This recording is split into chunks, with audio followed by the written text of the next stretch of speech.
Olá, mamães! Hoje vamos embarcar em uma conversa essencial sobre como a introdução alimentar pode afetar o sono do seu pequeno. Curiosos? Acompanhem! Desde o nascimento, o padrão de sono do bebê passa por diversas transformações, e quando entramos na fase da introdução alimentar, muitos pais percebem mudanças no sono. Por quê?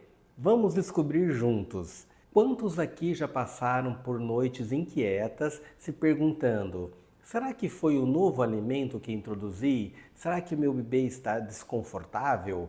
Um sono agitado não só afeta o descanso do bebê, como também toda a dinâmica familiar. Noites mal dormidas, cansaço e estresse acumulado. Vamos entender as raízes deste problema?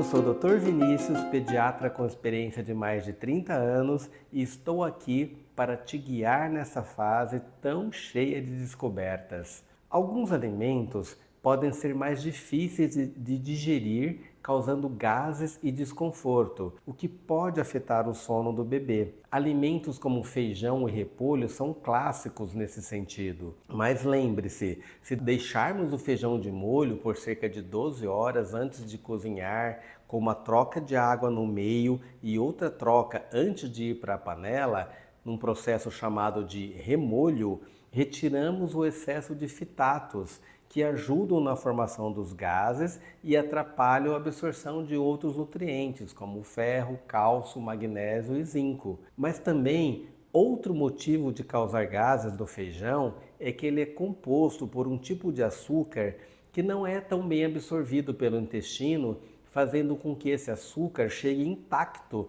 na parte final do intestino, onde as bactérias que estão lá irão fermentar este açúcar e neste processo gerar gases.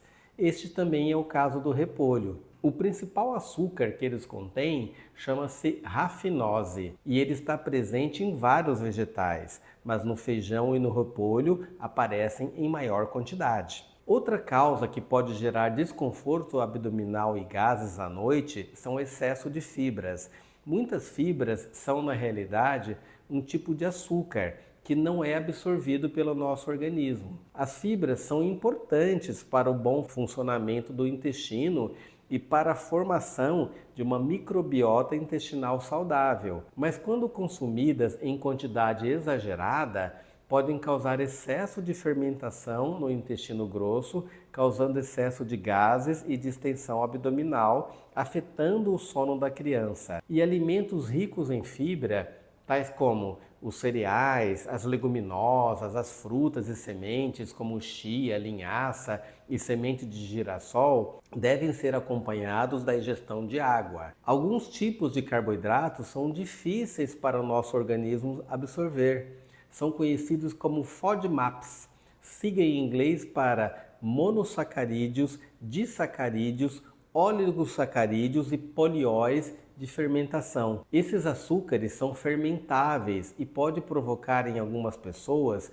sintomas de inchaço abdominal, gases, intestino preso ou diarreia. Portanto, alimentos pobres em FODMAPs podem melhorar aquela criança com muitos gases ou distensão abdominal. Alimentos com alto teor de FODMAPs são massas contendo trigo, centelho, o alho e a cebola, couve-flor, aspargo, beterraba, ervilha, molho de tomate, cream cheese, leite condensado. Agora há pouco falei sobre microbiota intestinal. Muito se fala sobre ela, mas você sabe o que é? A microbiota intestinal é o conjunto de fungos e bactérias que residem em nosso intestino. A maioria delas não são patogênicas, isto é, não nos causam doenças. São bactérias do bem e elas têm funções importantes para o nosso organismo. Ajudam a evitar o aumento de bactérias do mal, ajudam no sistema imunológico, ajudam a digerir aqueles açúcares não absorvíveis, produzem algumas vitaminas, como a vitamina K, favorecem a absorção de minerais como cálcio, ferro e magnésio. Legal, não é? Por isso, não é errado dizer que existe uma relação de simbiose entre nós e as bactérias da microbiota intestinal. E olha só quem vai aparecer como um formador de microbiota intestinal saudável: o leite materno, sempre ele. Alimentos sólidos mantêm o bebê saciado por mais tempo. Um estômago cheio pode significar um sono mais prolongado, mas também pode significar desconforto se o bebê comer demais.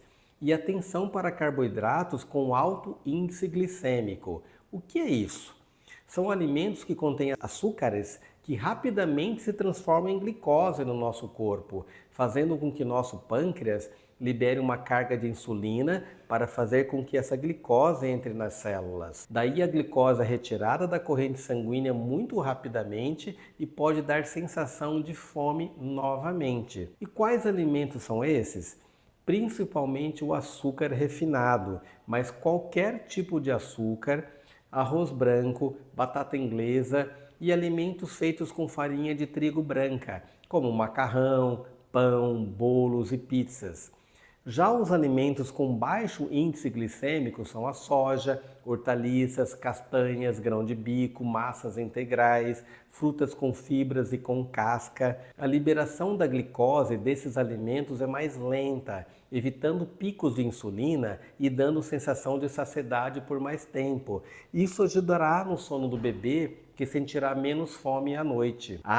E o leite materno tem baixo índice glicêmico. Alguns alimentos podem causar pequenas reações alérgicas, como coceira ou desconforto, que podem perturbar o sono.